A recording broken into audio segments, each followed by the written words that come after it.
Dmitri Voronkov was on a 60-point pace for the first half of the season and then just a 10-point pace for the second half. What happened? Did they fix him? Can they fix him? Is he a trade piece to a bigger piece of the core? All of this we're going to discuss on today's Locked On Blue Jackets.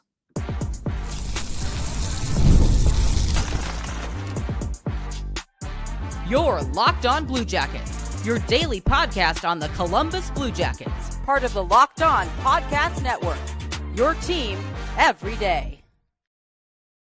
Hello, welcome to Locked On Blue Jackets, part of the Locked On Podcast Network, your team every day. I am, as always, your host, Jay Foster, here to give you the good, the bad, and the ugly about your favorite team and mine, the Columbus Blue Jackets. We've got a lot to talk about today. Dmitri Voronkov is the topic of the day. I want to talk about his season review, what happened. He had that late season fall-off again, but how much of that is his fault? How much of that is the fact that the organization didn't really put him in a place to succeed? Is he a trade piece? Is he going to stay?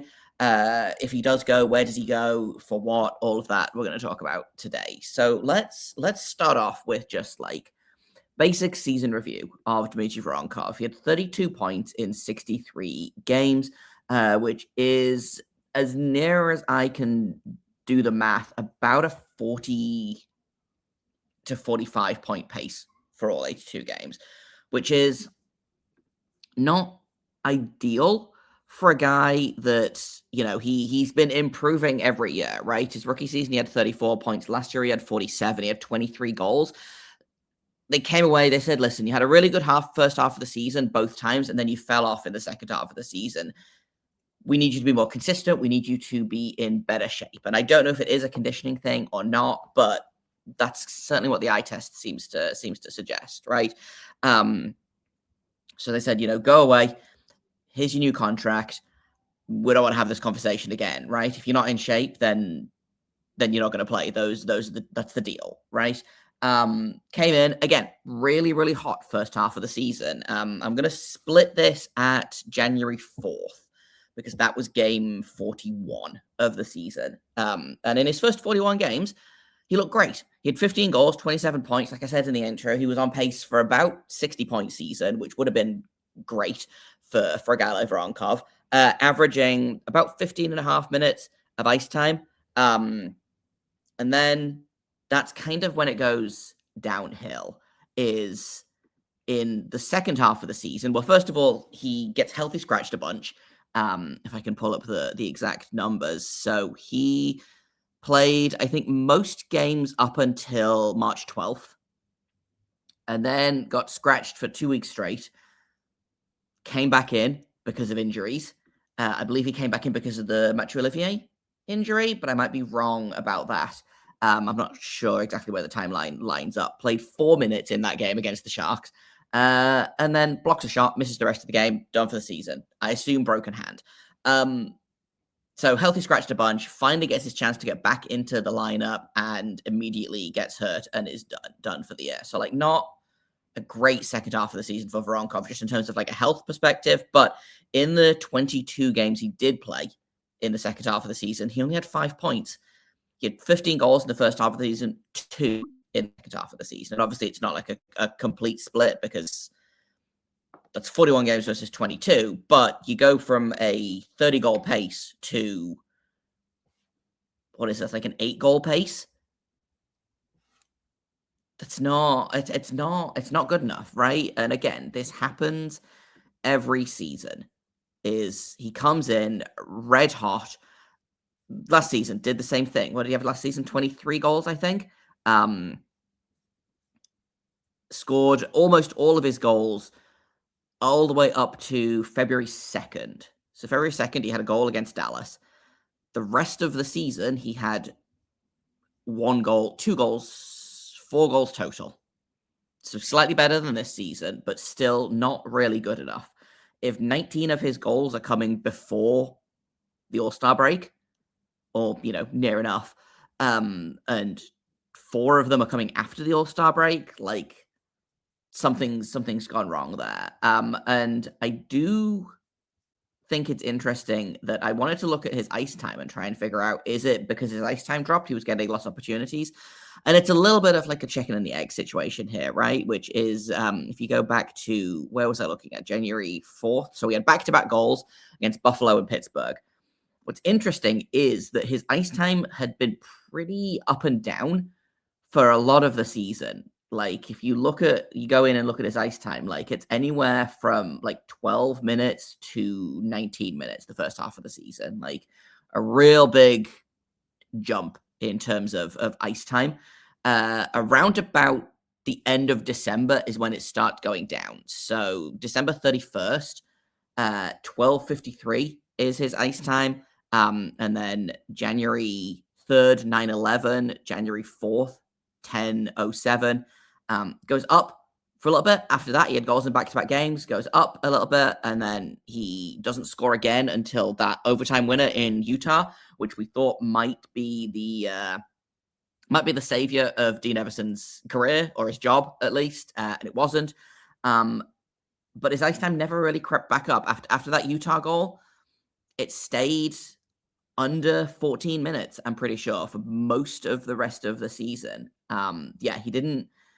He didn't go over 14 and a half minutes for the rest of the season. So under Everson, his ice time high under Everson was 14:27. And again, in those first 41 games of the season, he was averaging 15:33. A little lower than I would have liked, but enough, and clearly was getting the job done. The second half, 22 games, averaged only 10:53. And again, there was games in here that he played 8:57. He played here 6:43, 8:03, 8:31.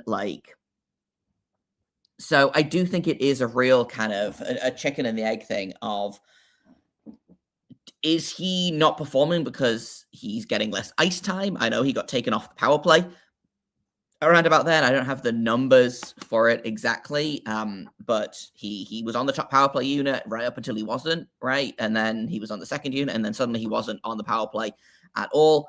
Got moved down in the lineup. I think that was around about when Mason Marchment came in. So Marchment came in, I want to say, what was it, like December 22nd was his first game?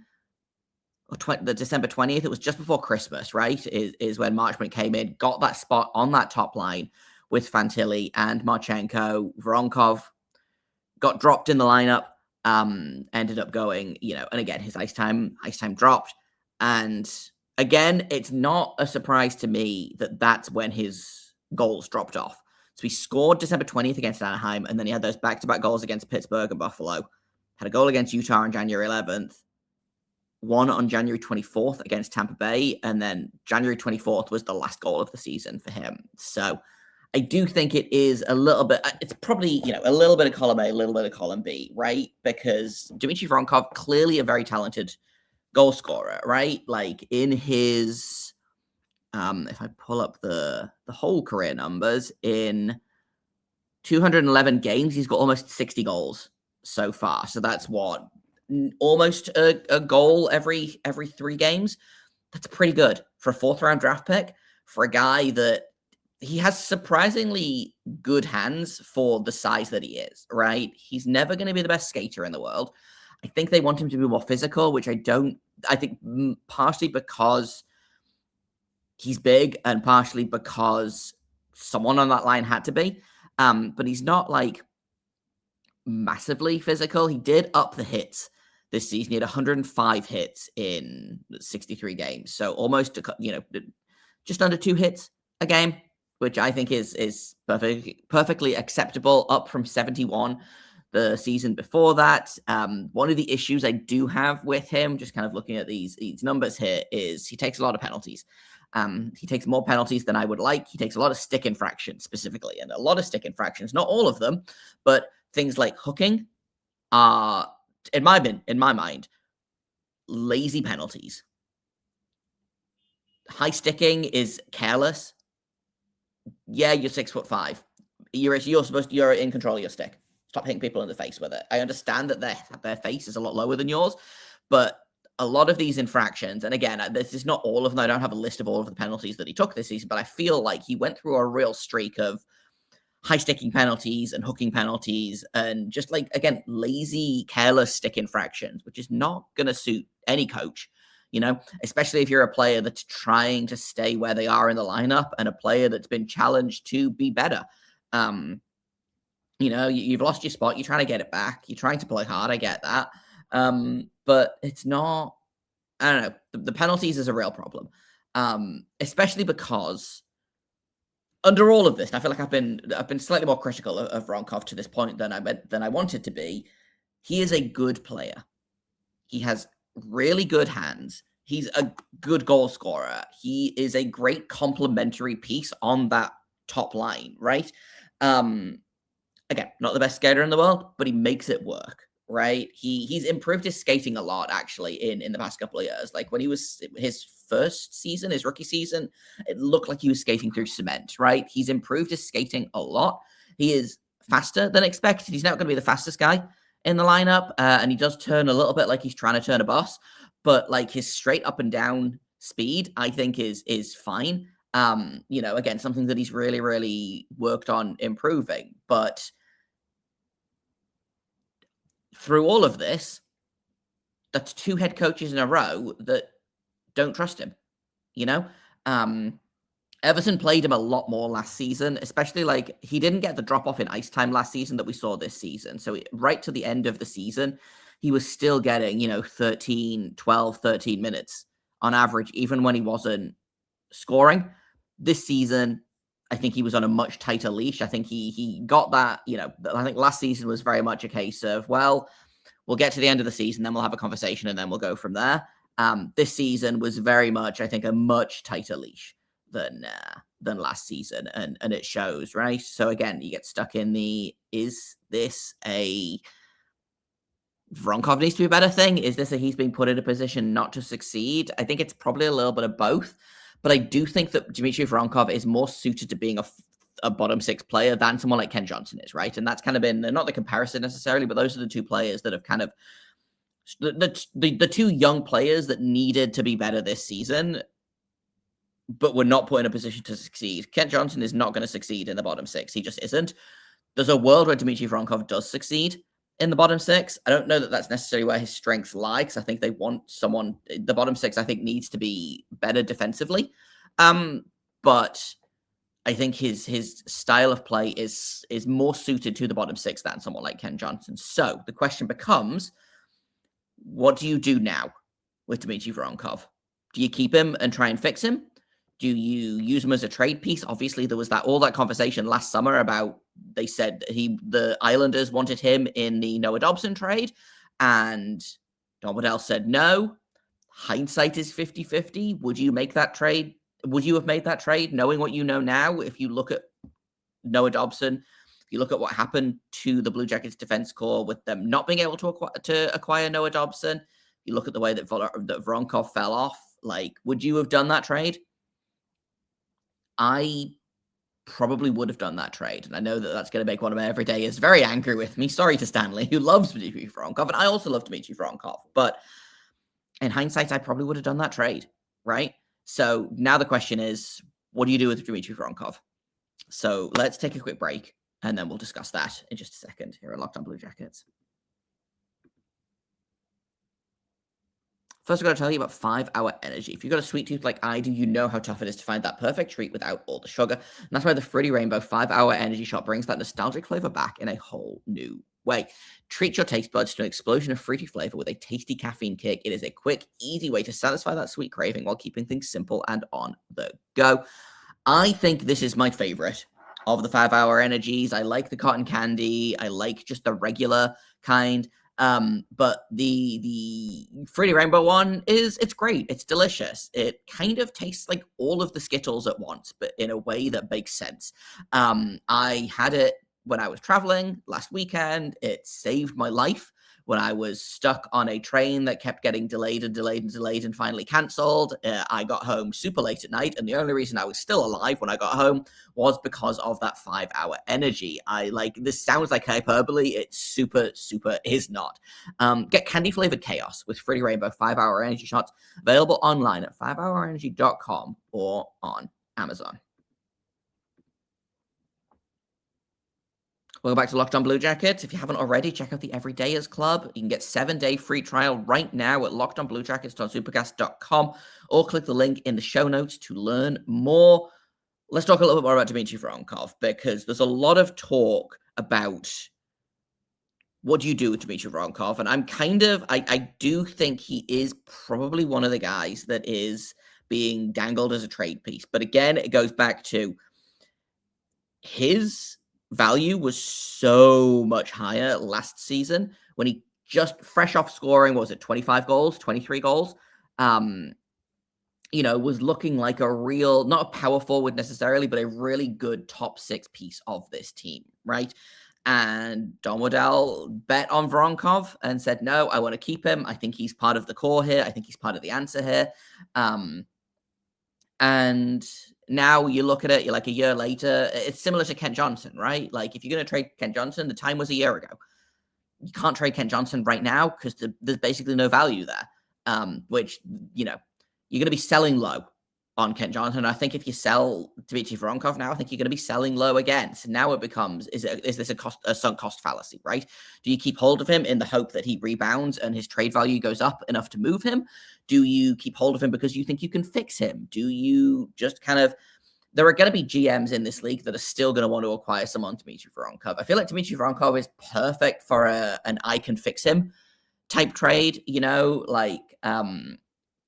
someone like, a Chinikov trade was a really good sell, buy low on Chinikov, and then he scores like 20 goals for the Penguins, right? I still don't know if that's going to last. I don't know if that's just who he is now or what, but that was a buy low trade for the Penguins, right? It was a sell low trade for the Blue Jackets.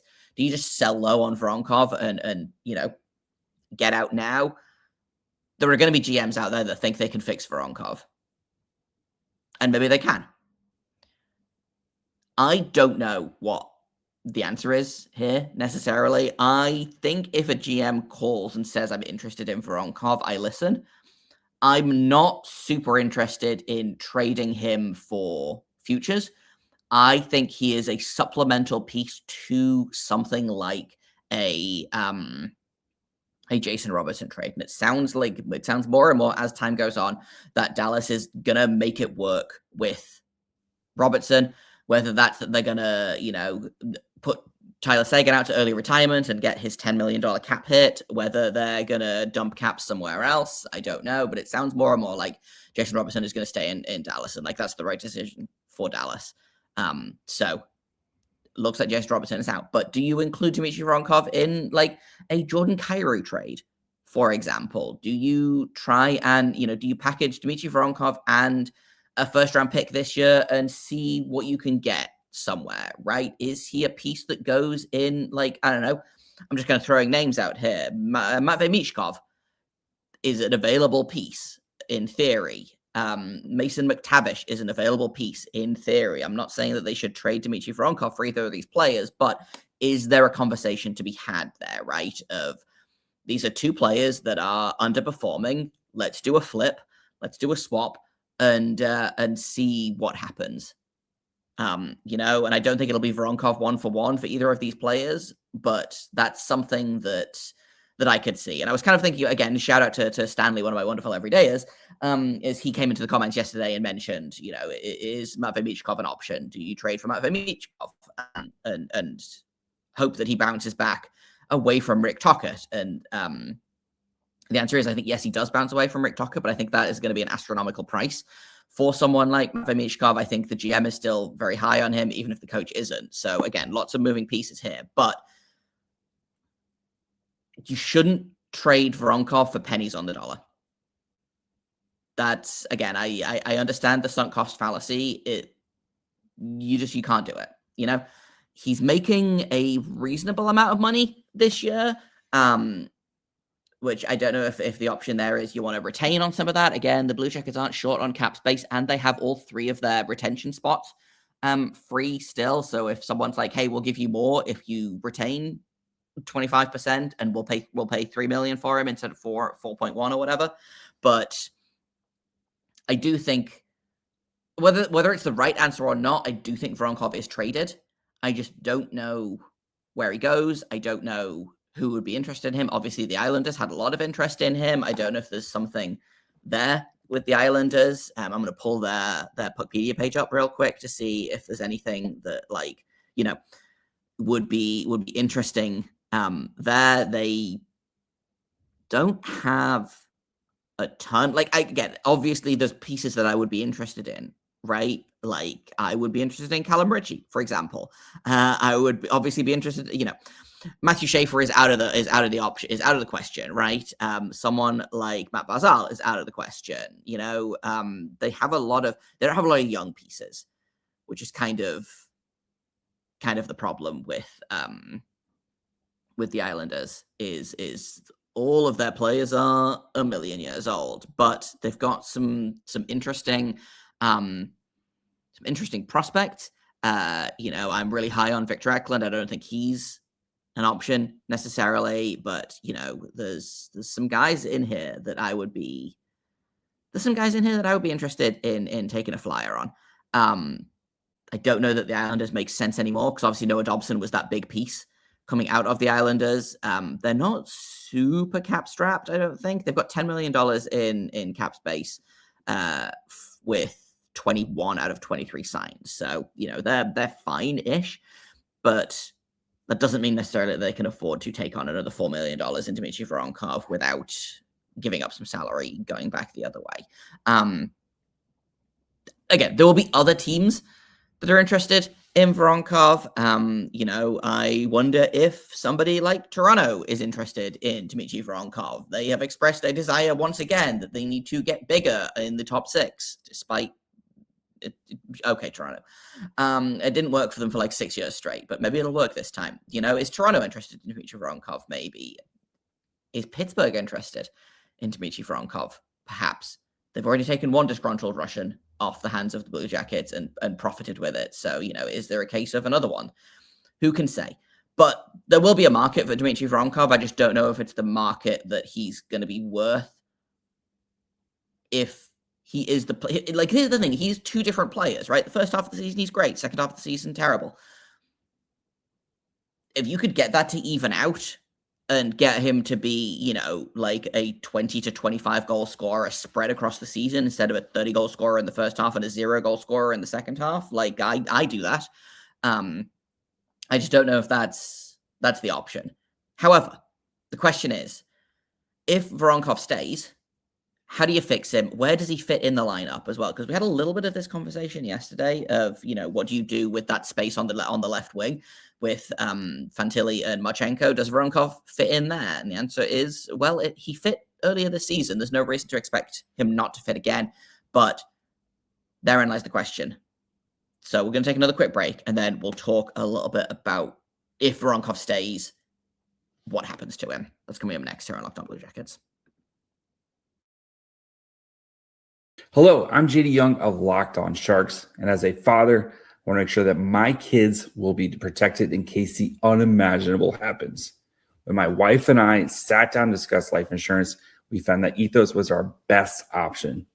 Ethos makes getting life insurance fast and easy, 100% online. Get a quote in seconds, apply in minutes, and get same-day coverage. There's no medical exam. You just answer a few simple health questions. You get up to $3 million in coverage with some policies as low as $30 a month.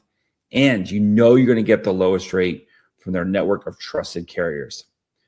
So take 10 minutes to get covered today with life insurance through Ethos. Get your free quote at ethos.com/lockedonNHL. That's ethos.com/lockedonNHL. Applications times vary. Rates may vary.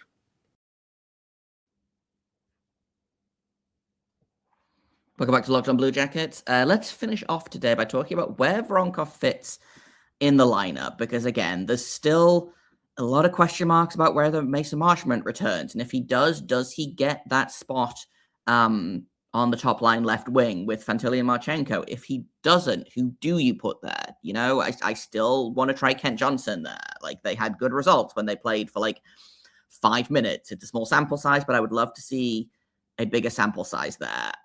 Do they try and bring in somebody else, right? Is there Is there a trade a brewing? If there is not a trade a brewing, then it really comes down to, is Voronkov the best option there, or is Kent Johnson the best option there? And if Kent Johnson is, where do you put Voronkov? Do you try him on that second line with Garland and Monahan? I don't know that line, that is a slow line, right? Like it really comes down to the best way to distribute your talent. And while I like that line, the Voronkov, Fantilli, Marchenko line, and again, it does produce well. Like that was one of the best lines for the Blue Jackets this season. I'm just pulling up the exact numbers here, but in terms of lines that played over 100 minutes together, there were not a ton of them, but where is it? Hang on. In lines that played, here we go. The Voronkov, Fantilli, Marchenko line played 219 minutes together, and they had a 58.5% expected goals for. So they were basically creating an extra expected goals for per 60 minutes than they were allowing. They were good offensively. They were solid defensively as well. Not the most solid defensively, but they were actually much better than the Voronkov, Monahan, Marchenko line, which actually gave up more than it created, which is kind of surprising to me. As a line that, in terms of like straight up goals, they were third on the team. The Voronkov, Fantilli, Marchenko line. The Marchment, Fantilli, Marchenko line was better. They had 70% of the goals. They had 24-10 in terms of their goals. Voronkov, Fantilli, Marchenko played about 150 fewer minutes, but they were still 12-9 in goals for. So, like, again, they were not too shabby. The Marchment, Fantilli, Marchenko line was much better, but if Marchment doesn't stay, Voronkov might end up being the guy. And again, because I like the Johnson, Monahan, Garland line as well. Like, I think that was a solid line. Didn't play a ton. Played 96 minutes, but outscored their opponent 6-2 in that time. So, like, that to me is, again, if you can't improve on a trade, that to me is maybe not the ideal top six, but that is, I think, the best top six that you're going to get is 10, 19, 86, and then 91, 23, whatever Garland's number is, which I've forgotten. But, you know, like that, is that the long-term solution? And if Marchment does come back, where do you put Voronkov? Because then suddenly you plug 17 in there. Garland is going to be a top six guy. Do you do Voronkov, Monahan, Garland, and then try and figure out where to fit Kent Johnson in somewhere? Like, I think they're going to try and keep that 4-3-24 line together of Sillinger, Coyle, Olivier, which I'm fine with. So it's really, it's so stupid that it's like top line or fourth line for someone like Dmitri Voronkov, but like those are the holes in the lineup. It's top line left wing, which if Marchment stays will probably be his, or it's fourth line. There's no room in the middle six for someone like Dmitri Voronkov, which sucks because he's not a fourth line player. I don't really know if he's a permanent top line player. Again, he works really well on there, but he is a middle six player, I think, at the end of the day. And unfortunately, it looks right now like there's no room in the middle six for him, unless they move out somebody else, which who knows? But like they just traded for Garland. They're not moving Garland. They're not moving Olivier. They're not moving Sillinger. Kent Johnson is maybe an option, but you've got to think if Kent Johnson goes, it's going to be for a roster piece coming back. And you've got to think that it's going to be a top six roster piece that they want to come back. You know, there's a world where Voronkov and Johnson go in a trade, and that frees up that space on the second line for, you know, presumably the player coming back in, whether that's, you know, Robertson or McTavish or Michkov or Kyrou or Brady Tkachuk or whoever, right? Just throwing names out here. I don't actually know. I don't think that any of those are options or, you know, should be options necessarily. I'm just, you know, throwing names out that I've heard.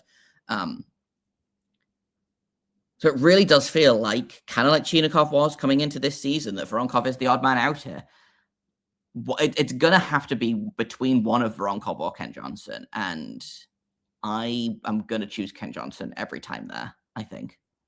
Sorry to Voronkov, but I think the skill with Johnson is something that you can't deny. Voronkov is skilled.